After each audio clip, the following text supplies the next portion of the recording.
প্রিয় শিক্ষার্থীবৃন্দ, আশা করি তোমরা সবাই ভালো আছো। আজকের পদার্থবিজ্ঞান ভিডিও ক্লাসে তোমাদের সবাইকে স্বাগত জানাচ্ছি। আমি মোহাম্মদ শফিকুল ইসলাম তুষার।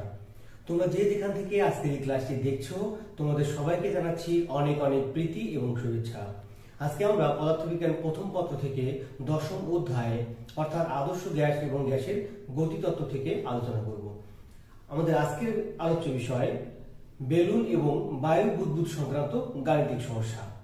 তাহলে আর দেরি না করে চলো আমরা আমাদের ক্লাসটি শুরু করি।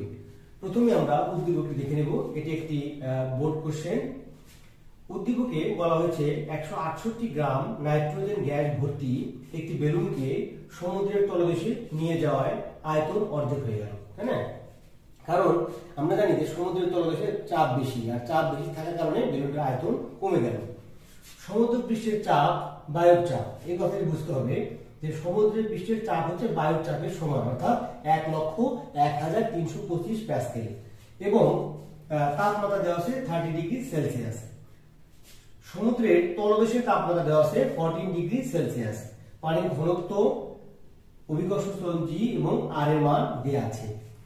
গণ প্রশ্ন বলা হয়েছে সমুদ্র পৃষ্ঠে নাইট্রোজেন গ্যাসের গতিশক্তি নির্ণয় করুন। তাহলে আমরা প্রথমে গণন প্রশ্নটি সমাধান করে ফেলি। তো আমরা জানি গ্যাসের গতিশক্তি নির্ণয়ের যে সূত্রটা সেটি আমরা একটু লিখে নেব।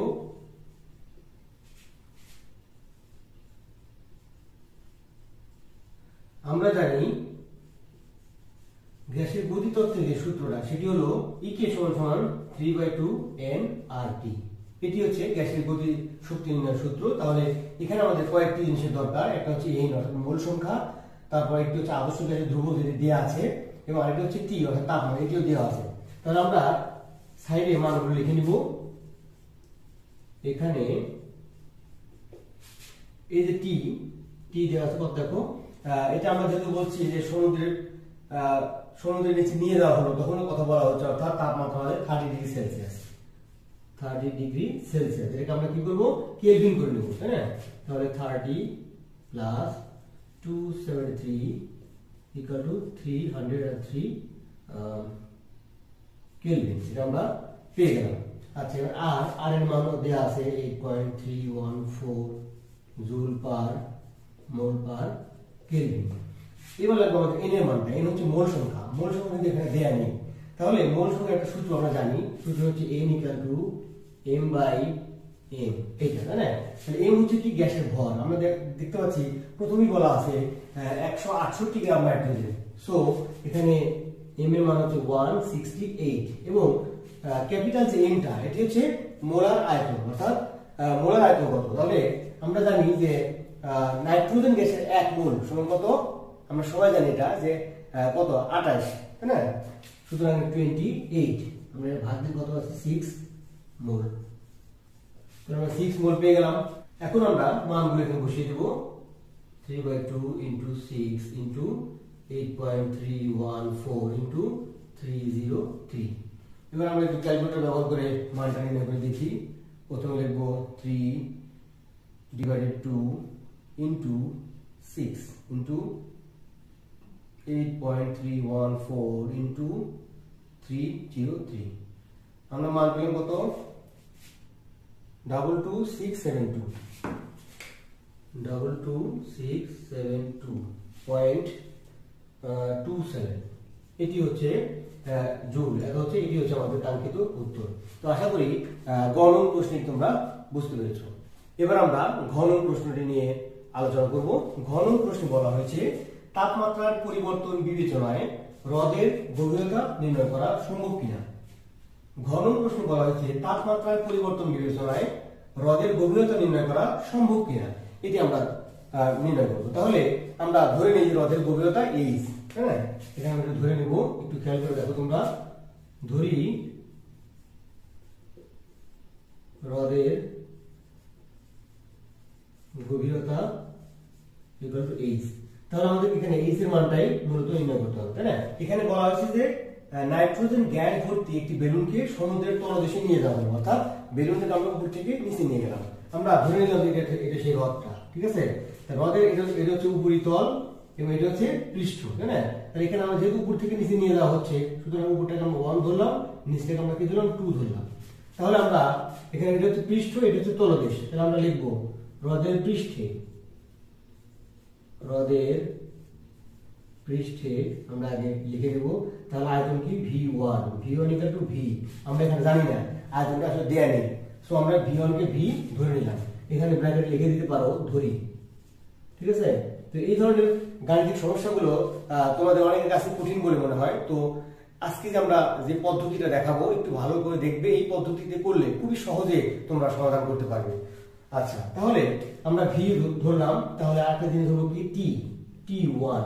তাহলে খেয়াল করে দেখো, আমরা ধরেছি হ্রদের পৃষ্ঠে, এখানে কিন্তু বলা আছে যে সমুদ্রের পৃষ্ঠের চাপ এবং এটা হচ্ছে পৃষ্ঠের তাপমাত্রা, সো 30 ডিগ্রি সেলসিয়াস, এবং এটা 30 ডিগ্রি সেলসিয়াস ইকুয়াল কত 303 কেলভিন, যেটা আমরা গণন প্রশ্নে বের করেছিলাম।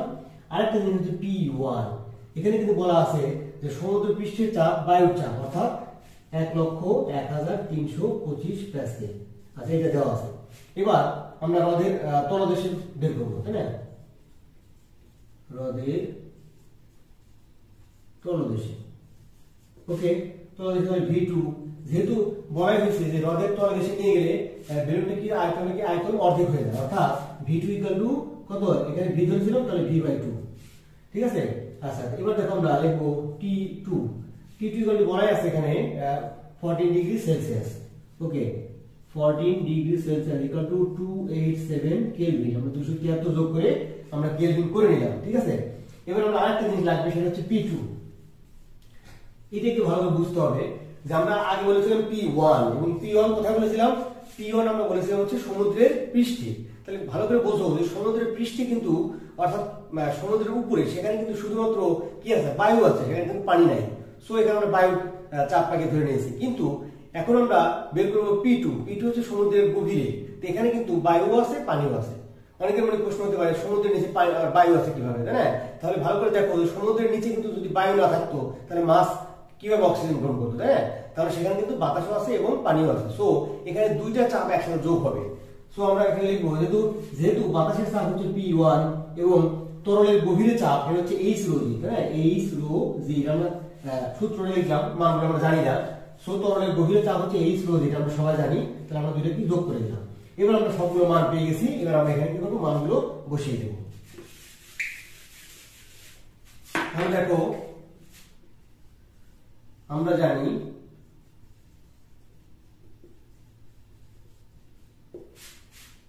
P1 V1 divided T1 equal to P2 V2 divided T2, ঠিক আছে।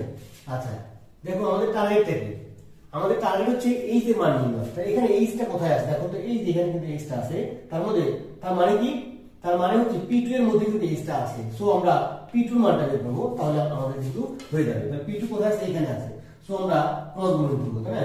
তাহলে দেখো T1 P2 V2 equal to T2 P1 V1, ব্যাস, এখানে আমরা P2 টাকে রেখে দিব। তাহলে কি হলো, দেখো T2 P1 V1 ডিভাইডেড কত হয়, এখানে P2 বাদ দিলে থাকে T1 এবং V2, এই জিনিসগুলো আমাদের থাকে। তো এবার আমরা কি করব, মানগুলো বসিয়ে দেব, বা দেখো P2 এর পরিবর্তে আমরা কি লিখব, T1 প্লাস H/ρg, ওকে। এবার আমরা এই মানগুলো বসাবো। T2 দেখো, এখানে T2 মান কত, একটু খেয়াল করে দেখো, এই যে T2 হচ্ছে 287, ওকে। তারপর কি আছে, তারপর P1 এর মান হচ্ছে কত, 1,01,325 প্যাসকেল, তাই না? তারপর কি আছে V1 এর মান হচ্ছে শুধু V আমরা ধরে নিয়েছিলাম। এবার আমরা নিচের দিকে যাব, এখন নিচে কি আছে T1, প্রথমে আছে T1 হচ্ছে কত, 303 ইনটু তারপর V2 কি আমরা কি ধরেছিলাম, V/2 আমরা এখানে ধরেছিলাম, ঠিক আছে, V/2 ধরেছিলাম, ওকে। এবার আমরা আরেকটা লাইন করি, দেখো, বা P1 প্লাস H/ρg। আচ্ছা, P1 টাকে আমরা পাশে পার করে দিতে পারি খুব সহজ হবে তাহলে আমাদের কাছে, ওকে। তাহলে আমরা দেখো এখানে আমরা জিনিসটাকে উল্টিয়ে দেবো, তাহলে এই দুইটা কিন্তু উপরে চলে যাবে, তাই না? তাহলে 287 ইনটু 1,01,325, তাই না? এখানে V থাকলো আর এই দুইটা উপরে উঠে গেল, ঠিক আছে। আচ্ছা, নিচে কি থাকলো, 303 ইনটু V, তাহলে V আর Vটা কিন্তু কাটা গেল, ঠিক আছে। এবং এখানে যে P1 ছিল সেই P1টা কিন্তু বাদ গেল, এখানে মাইনাস গেল, P1 এর মান কত 1,01,325। ওকে, এবার আমরা এটা সমাধান করব এই রোজ। ওকে, তাহলে আমরা একটু এটা সমাধান করে দেখি মানটা আসলে কত। প্রথমে কি বসাবো 287 ইনটু 1,01,325 ইনটু কত 2, ভি তো কাটা গেছে। ওকে, ডিভাইডেড 303। আচ্ছা, এখান থেকে মাইনাস হবে কত 101325। আচ্ছা, তো আমরা পেলাম কত 90624। আমরা এই মানটা পেলাম যে 90624, এই মানটা আমরা পেয়েছি। বা এবার আমরা এই যে মানটা বের করবো, দেখো খেয়াল করে দেখো 90624, এটা নিচে এই দুটো যদি ভাগ হয়ে যাবে তাহলে এখানে রো এর মান কত এই যে দেওয়া আছে, দেখো ঘনত্ব কিন্তু 1025। কারণ আমরা জানি যে সাধারণ পানির ঘনত্ব হচ্ছে 1000, কিন্তু এখানে দেওয়া আছে 1025, কারণ এটা হচ্ছে সমুদ্রের পানির ঘনত্ব। সো আমরা এখানে মানটা বসিয়ে দিব 1025 ইনটু এখানে আছে জি হচ্ছে 9.8। এবার আমরা এটা ভাগ করে দেখি কত হয়। 90624 ডিভাইডেড 1025 ইনটু 9.8, আমরা পেয়ে গেলাম 9.02। আমরা পেয়ে গেছি 9.02 মিটার। এটি হচ্ছে আমাদের আসলে आंसर, সমুদ্রের গভীরতা, দুঃখিত হ্রদের গভীরতা। তাহলে এই প্রক্রিয়াটা আমার মনে খুবই সহজ। যে প্রথমে আমরা কি করব, আমরা এখানে যেহেতু বেলুনটাকে উপর থেকে নিচে নিয়ে যাওয়া হলো, সুতরাং উপরের পৃষ্ঠকে আমরা 1 ধরলাম, নিচের পৃষ্ঠকে আমরা 2 ধরলাম। এখানে যদি বেলুনটাকে নিচ থেকে উপরে আনা হয়, এমন হতে পারে যে বেলুনটাকে নিচ থেকে উপরে আনতে তার আয়তন দ্বিগুণ হয়ে গেল, এমন থাকতে পারে। তখন আমরা নিচেরটাকেই আমরা 1 ধরবো, উপরেরটাকে আমরা 2 ধরবো। ঠিক আছে, এই বিষয়টা। আরেকটা বিষয় খেয়াল রাখতে হবে এখানে, যে আমরা যখন উপরের পৃষ্ঠের চাপ বলবো, অর্থাৎ পৃষ্ঠের চাপ মানে শুধু বায়ুর চাপ, ঠিক আছে। আর যখন আমরা এটা গভীরে যাব তখন কিন্তু বায়ু চাপের সাথে এইচ রো জি যোগ হবে। ব্যাস, এই দুটো জিনিস খেয়াল রাখলে এই সূত্রটি বা এই ধরনের গাণিতিক সমস্যা আমরা খুব সহজেই সমাধান করতে পারবো। প্রিয় শিক্ষার্থীরা, এতক্ষণ আমরা বেলুন সংক্রান্ত একটি সমস্যার সমাধান করলাম। এখন আমরা বায়ু বুদবুদ সংক্রান্ত আরেকটি সমস্যার সমাধান করব। উদ্দীপকে বলা হয়েছে একটি হ্রদের তলদেশ থেকে বায়ু বুদবুদ উপরিতলে আসার ফলে আয়তন 5 গুণ হয়ে গেল। হ্রদের পৃষ্ঠে বায়ুর চাপ দেওয়া আছে এত প্যাসকেল, হ্রদের পানির ঘনত্ব দেওয়া আছে এবং হ্রদের তাপমাত্রা স্থির বিবেচনা করা হয়। গ নং প্রশ্নে বলা হয়েছে হ্রদের গভীরতা নির্ণয় করো, এবং ঘ নং প্রশ্নে বলা হয়েছে যদি হ্রদের, তাহলে আমরা প্রথমে গ নং প্রশ্নের সমাধানটা করে ফেলি। আচ্ছা, গ নং প্রশ্নে আমাদের বলা হয়েছে হ্রদের গভীরতা নির্ণয় করতে বলা হয়েছে, তাই না? তাহলে আমরা দেখি কি কি এখানে আছে। তাহলে এখানে আমরা দেখতে পাচ্ছি যে বলা হয়েছে হ্রদের তলদেশ থেকে বায়ু বুদবুদকে উপরে নিয়ে যাওয়া হবে। তাহলে আমরা ধরে নিই এটা হ্রদ, এটা হচ্ছে তলদেশ থেকে আমরা বেলুনটাকে উপরে নিয়ে গেলাম, তাই না? তাহলে এই তলদেশকে আমরা 1 ধরবো আর এটাকে আমরা 2 ধরবো। হ্রদের উপরিতলে, আচ্ছা উপরিতলে আমরা 2 ধরেছি। তাহলে আমরা সেক্ষেত্রে আমরা লিখে নেব, কি লিখে নেব দেখো, একটু খেয়াল করে দেখো। P2 দেখো এখানে বলা আছে হ্রদের পৃষ্ঠে বায়ুর চাপ এটা দেওয়া আছে। আমরা মানটা লিখে নেই, 1.013 into 10⁵ প্যাসকেল। আচ্ছা, তাহলে V2, আচ্ছা V2 আমরা কত আমরা জানি না, আচ্ছা এটা পরে লিখি। তাহলে দেখো এবার আমরা লিখবো, যেহেতু বলেন তাপমাত্রা স্থির, সুতরাং তাপমাত্রা আমরা এখানে ধরবো না, তাপমাত্রা T1 এবং T2 সেম থাকবে। সো আমার এটা ধরার দরকার নেই, ঠিক আছে। এবার হচ্ছে হ্রদের তলদেশে, একটু খেয়াল করো, হ্রদের তলদেশে কি বলা হয়েছে, এখানে P1 এবং V1 দুটো জিনিস আমাদের লাগবে। আচ্ছা, তাহলে হ্রদের তলদেশ থেকে যেহেতু জিনিসটা উপরে গেছে, সো তলদেশে বেলুনের আয়তন ছিল V, ঠিক আছে। তাহলে উপরে আসার ফলে হয়ে গেছে 5V, ঠিক আছে। এই বিষয়টা একটু ভালো করে দেখো। আচ্ছা, হ্রদের তলদেশে আমরা এর পূর্বের সমস্যা বলেছি যে হ্রদের তলদেশে কিন্তু পানির চাপ এবং বায়ুর চাপ দুটোই আছে। সুতরাং এখানে আমরা দেখতে পাচ্ছি যে বায়ুর চাপ হচ্ছে P2, সুতরাং এখানে P2 প্লাস H রো জি, ঠিক আছে। P2 হচ্ছে বায়ুর চাপ এবং H রো জি হচ্ছে তরলের গভীর চাপ। তাহলে আমরা বিষয়টা কিন্তু পেয়ে গেলাম। এবার শুধু আমরা মানটা বসালে হয়ে যাবে। তাহলে যেহেতু আমাদের এখানে তাপমাত্রার কথা কিন্তু বলা হয় নাই, সো আমরা এখানে লিখবো, দেখো আমরা জানি যেহেতু আমাদের দুইটা জিনিস আছে এখানে, চাপ এবং আয়তন, শুধু আমরা বয়েলের সূত্র প্রয়োগ করব। আমরা জানি P1 V1 = P2 V2, এই সূত্র প্রয়োগ করলে আমাদের হয়ে যাবে। যেহেতু আমাদের এইচ এর মানটা বের করতে বলা হয়েছে, তো এইচ আছে তার মধ্যে P1 এর মধ্যে, সো আমরা এখানে P1 টা আমরা রাখবো, P1 = P2 V2 divided V1। ওকে, আচ্ছা, তাহলে P2 এর মান আমাদের দেখি কি দেওয়া আছে, এই মানটা দেওয়া আছে 1.013 × 10⁵ প্যাসকেল। এর V2 একটু খেয়াল করে, V2 এর মান আছে 5V ডিভাইডেড V1 এর মান শুধু V, তাহলে এটা কাটা আছে। তাহলে আমরা এবার P1 এর পরিবর্তে আমরা লিখতে পারি P2 + H ρg। ওকে, এবং আমরা কি পাচ্ছি, আমরা পাচ্ছি 5 × 1.013 × 10⁵ এটা পাচ্ছি। ওকে, তাহলে আমরা H ρg এখানে রাখবো। তাহলে 5 × 1.013 × 10⁵ মাইনাস এই P2 টা মাইনাস হয়ে যাচ্ছে, তাহলে P2 মান কত, এটা আমরা একটা লিখে দিই 1.013 × 10⁵ এটা। আচ্ছা, তাহলে আমরা দেখতে পাচ্ছি যে এই জিনিসটা কিন্তু দুই জায়গাতেই আছে। আমরা যদি এটা কমন নিয়ে নিই তাহলে কি পাই, 1.013, একটা জিরো বেশি হয়ে গেছে। আচ্ছা, ওকে, 1.013 × 10⁵, এই জিনিসটা আমরা কমন নিয়ে নিলাম। তাহলে এখানে থাকবে কত, 5, আর এখানে থাকবে কত, 1। তাহলে আমরা কি পাচ্ছি, এখানে আমরা পাচ্ছি 4 × 1.013 × 10⁵ এটা পাচ্ছি আমরা। ঠিক আছে, তো আমাদের এখানে যে জিনিসটা দরকার সেটা হচ্ছে এইচ এর মান বের করা, তাই না? তাহলে আমরা কিন্তু শেষ প্রান্তে চলে এসেছি, একটু খেয়াল করে দেখো। বা তাহলে এইচ = আমরা কি লিখতে পারি, 4 × 1.013 × 10⁵, এবং ডিভাইডেড আমরা লিখব কত, এই যেখানে আছে রো এবং জি, এটা নিচে ভাগ হয়ে যাবে, তাই না? রো এর মান হচ্ছে 1000 এবং জি এর মান হচ্ছে 9.8। ব্যাস, এখানে আমরা যদি আমরা হিসাবটা করে দেখি কত হলো।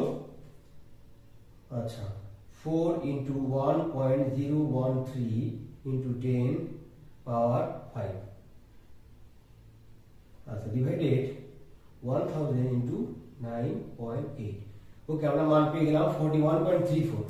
আমরা মানটা পেয়ে গেছি কত, 41.34, এই মানটা আমরা পেলাম এত মিটার। তাহলে এটি হচ্ছে আমাদের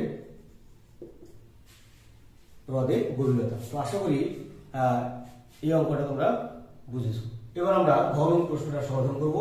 ঘ নং প্রশ্ন বলা হয়েছে, যদি হ্রদের তলদেশ ও পৃষ্ঠের তাপমাত্রা যথাক্রমে 20°C ও 30°C হয়, তবে বুদবুদের আয়তন পরিবর্তন একই থাকবে কিনা।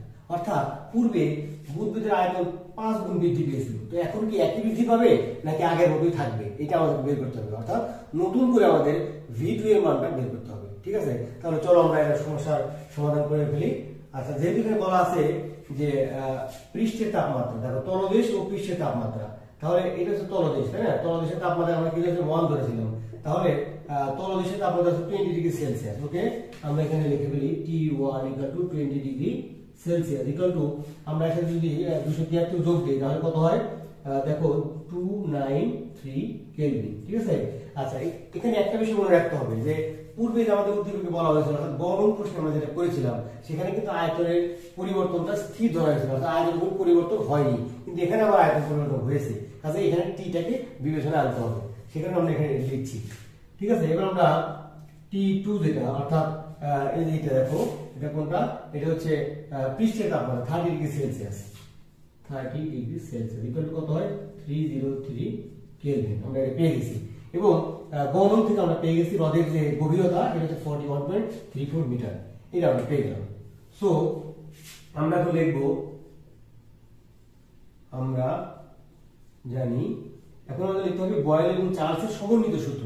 কারণ পূর্বের সমস্যা আমাদের দুইটা রাশি ছিল, একটা হচ্ছে পি এবং একটা হচ্ছে টি, কিন্তু এখানে আমাদের তিনটা রাশি আছে। এখানে দেখো পি টি তো আছেই, সাথে আবার ভিও আছে। তাহলে এখানে আমরা হ্রদের উপরিতলে যেটাকে আমরা আয়তনটা V2 ধরেছিলাম এবং এটাকে আমরা V1 ধরবো, কিন্তু এখানে কোনো আমাদেরকে V2 কত গুণ বাড়লো এটি বলা নাই, আমাদের V2টাকে বের করতে হবে, হ্যাঁ?